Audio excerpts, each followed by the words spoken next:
Welcome back. In the last episode, we tore down the idea that budgeting solves money problems.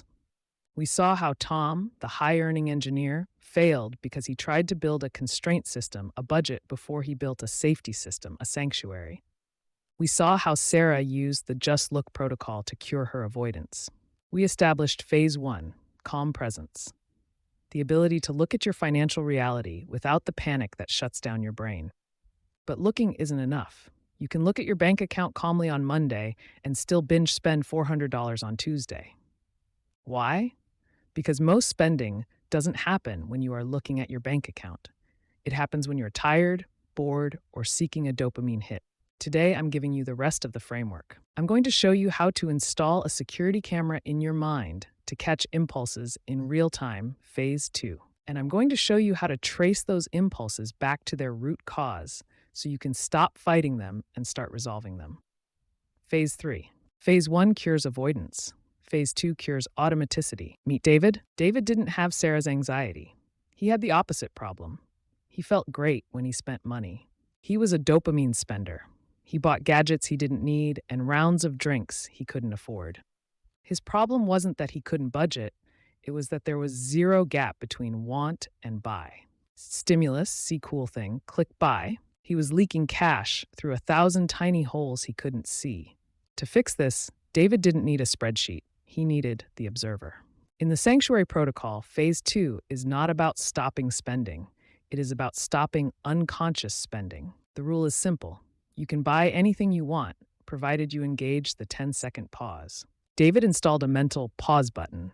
When he reached for his wallet, he had to freeze for 10 seconds. In those 10 seconds, he had to ask, 1, how does my body feel? Tired? Buzzing? 2, what just happened? Did I just leave a boring meeting? The first week, David bought everything anyway, but the trance was broken. He was watching himself do it. By week 3, a pattern emerged. 80% of his gadget purchases happened on Tuesday and Thursday nights after 9 p.m. The trigger wasn't hunger for technology. The trigger was exhaustion. Once the observer revealed the pattern, he realized, I don't need a drone, I need sleep. Once you can see the pattern phase 2, you have to understand why it exists. This is phase 3. Meet Elena. Elena saved money obsessively. She earned a high 6-figure income, but lived like a college student. She drove a broken car and agonized over buying a sandwich. On paper, she was winning. In reality, she was suffering. She was running legacy code. Elena grew up in a household where the electricity was cut off regularly. As a child, she learned a fundamental truth. Money is safety. If you spend it, you are in danger. Elena used backward time travel and the 5 whys to trace her anxiety. Why couldn't she buy a sandwich? Because it felt wasteful. Why was waste dangerous? Because she might need that money when the crash comes. Why was she certain a crash was coming? Because it happened to her dad. The root cause. She wasn't cheap. She was traumatized. She was using money to soothe a childhood fear of abandonment. Willpower cannot fix trauma.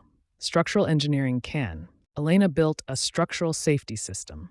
She kept a larger than necessary emergency fund to honor her need for safety. But she also created a separate checking account for safe spending with a fixed amount. The rules she created: this money is designated for spending because the safety is already secured. She bypassed the trigger. She replaced the need for control with a system of safety. Let's go back to Tom, our engineer from episode 72, who couldn't save. After building his sanctuary, Tom realized something profound through the observer. His spending wasn't random. It happened exclusively on weeks when he felt undervalued at work. On weeks when his code was praised, he saved. On weeks when he was criticized, he splurged on Friday nights. The analyst revealed the root. He was using spending to buy a sense of reward he wasn't getting from his job. The root cause wasn't lack of discipline, it was depletion. Tom didn't fix his finances by cutting coffee. He fixed them by setting boundaries at work. He stopped working weekends. He started a hobby that gave him a sense of accomplishment. Because he wasn't depleted, he didn't need the relief spending. The urge evaporated. 6 months later, he was automating $2,400 a month into savings. Finally, how does this apply to your relationships? Most couples fight because they are in mismatched money stories. One partner has a money is safety story, the other has a money is joy story. When the joy partner buys something, the safety partner doesn't see a purchase, they see a threat. The solution is the joint sanctuary. You stop trying to convert your partner. You create 3 buckets: yours, mine, ours. You agree on a small amount of sanctuary money for each person that can be spent with 0 accountability. This is the pressure release valve. It allows different money stories to coexist without friction.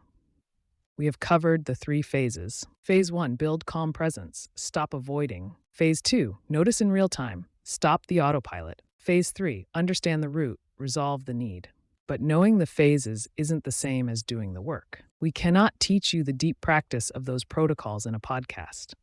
That is why we wrote The Financial Sanctuary. But first, get the free foundation guide at SafeSimpleSound.com/foundation. It will help you build the 7 capabilities that close your financial knowing-doing gap. We give this away for free because if you can't build these capabilities, the sanctuary methodology won't hold. Then, if you're ready to stop hiding from your money, go get the Financial Sanctuary on Amazon. Or, if you realize you want professional guidance, visit SafeSimpleSound.com/clarity-diagnostic. That's the end of fighting yourself. That's the beginning of building safety. Thanks for watching.